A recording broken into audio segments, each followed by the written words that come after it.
with some of these families who lost loved ones. But nevertheless, we are very determined and our cause is very clear and it's very just.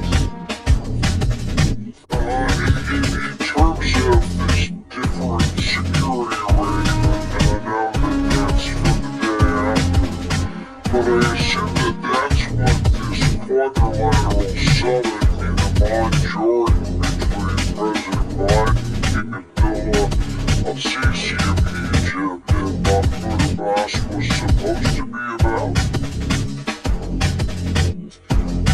Well, obviously, our American counterparts are discussing with different players in the region. We are not part of some of these discussions. We are only in different discussions with regional partners as well behind the scenes. But once we will complete the mission of dismantling Hamas, I can tell you, John, that also other actors across the region will understand that a strong Israel, an Israel that took out this terrorist, monstrous regime, also serves their interest. And you know what? It is not coincidental that this massacre took place right before when Israel was on the brink of a diplomatic breakthrough with Saudi Arabia. Peace and calm in the region is the enemy of these terrorists. That's the worst nightmare in fact. The idea of what comes next is something I'll be discussing with General David Petraeus later on today here on Fox. Let me ask you about the ground operation because we had the Prime Minister yesterday out of the front lines with the troops. Yoav Gallant, the Defense Minister, was also out there. Gallant said, if you haven't seen the inside of Gaza yet, you soon will. I take it that a ground operation is imminent. Well, I cannot divulge any information moving ahead about military and operational strategy, but what I can tell you is that when the Prime Minister went down south to meet with some of these brigades, he saw and he described that he saw the fire in their eyes. Some of these soldiers that he saw, they lost friends over the past, 14 days.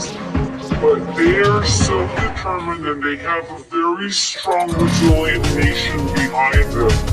You know why?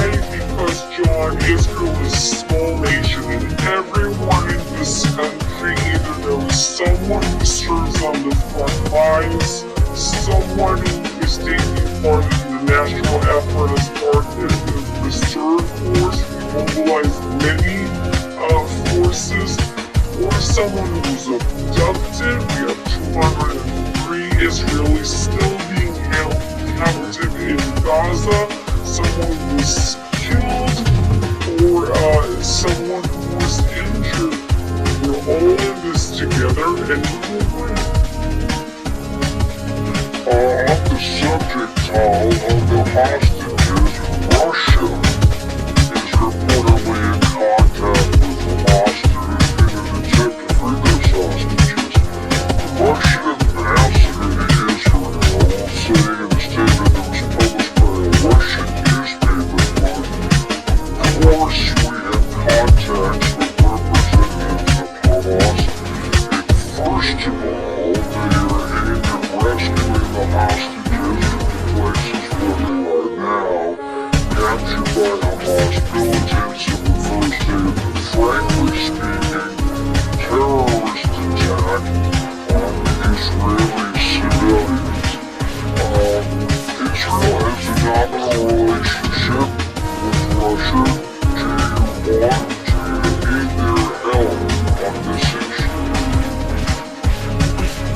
cannot comment about anything that's been said or reported allegedly happening between Russia and Hamas. What I do know is that Prime Minister Netanyahu has spoken to President Putin of Russia a few days ago.